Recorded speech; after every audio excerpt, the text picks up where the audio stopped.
All right, let's dive into a really powerful philosophical parable. It's a story that hits you with one single terrifying question. What if you had to live this exact life? All the good, all the bad, all the pain, all the joy, over and over and over again for eternity. It's a thought experiment that honestly forces you to rethink everything you thought you knew about fate, will, and what gives life meaning. So this is the core idea, the whole setup. Just imagine a demon whispering this in your ear. And it's not a what if, it's a certainty. Your life, exactly as you're living it, is gonna happen again and again, forever. It's a truly staggering thought, right? And it's the engine that really drives this whole story forward. Okay, so let's set the scene. Our main character, the Forerunner, is out in what the parable calls his loneliest solitude. You can just picture it, right? The deep, isolating quiet of the desert. And it's here, in this total isolation, that a demon shows up. But here's the twist. There's no fire, no brimstone.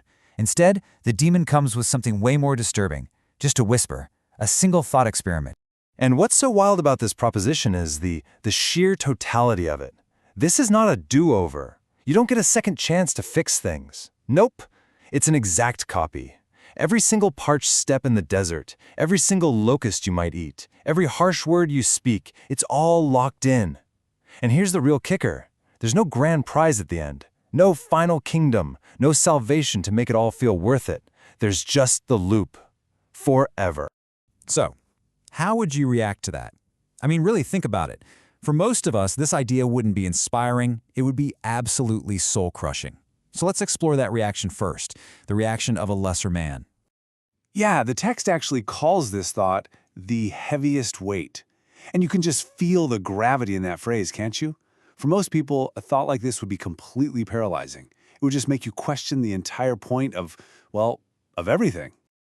To really drive this home, the parable gives us a character to compare, the man of the city. Now, for this guy, life is all about progress. It's about getting somewhere, right? He's looking for that final reward, that salvation at the end of the road. So what happens when you tell him the road is actually a circle, an endless, unchangeable loop? His whole worldview just collapses.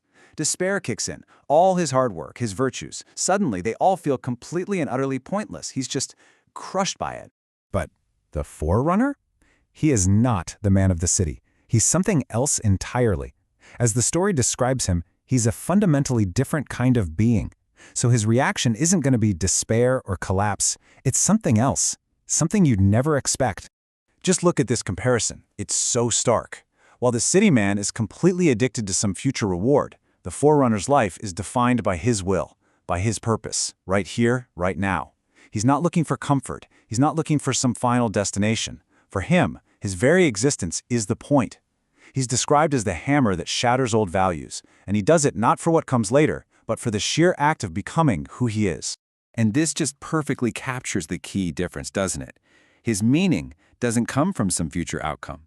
It comes from the sheer act of his becoming. I mean, think about that. It's about living so fully, so intensely, that the action itself is the reward. That is a completely radical shift in how we think about a meaningful life. Okay, so now that we get who the Forerunner is, we've arrived at the climax of the story. The demon has laid down the ultimate challenge, that heaviest weight. Now, it's time for the Forerunner to answer. So the stage is set, right? The most crushing thought imaginable has just been dropped on him. How in the world does a person like this respond to the ultimate test? Well, there's no collapse, no panic, no cursing the demon, nothing like that. Instead, his very first reaction is what the story calls a profound stillness. Just a deep, calm, centered acceptance. And right there, you know you're about to witness something absolutely extraordinary.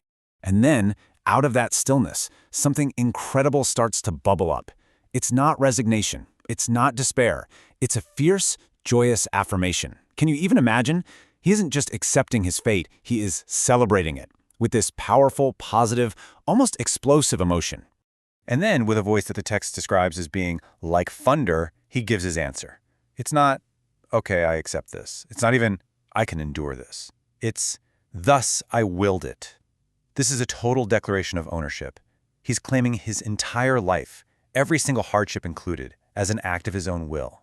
Incredible. So what does that even mean? Thus I willed it? It's so much more than just being brave. This is a complete reframing of what existence is all about. Let's really unpack that. This right here is the core concept, eternal affirmation.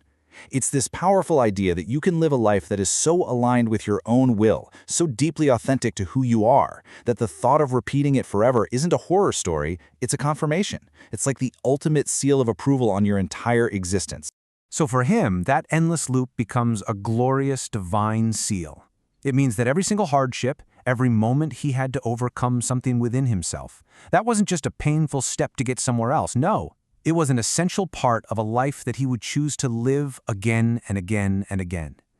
He is literally willing his own fate into being. And really, that's the ultimate takeaway here. The Forerunner didn't need a heaven, he didn't need a final kingdom, he didn't need some endpoint to justify all his struggle. The purpose was found in the living, in the preparing, in the simple, powerful act of being the Forerunner. His was a life lived so fully, so completely, that having to repeat it forever wasn't a punishment, it was the highest form of glory. So this incredible parable leaves us with a really deep, really personal question, a provocative one.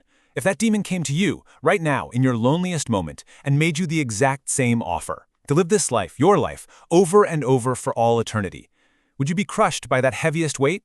Or could you look at everything you are, everything you've done, and declare with that same fierce, joyous affirmation, "Thus I willed it"?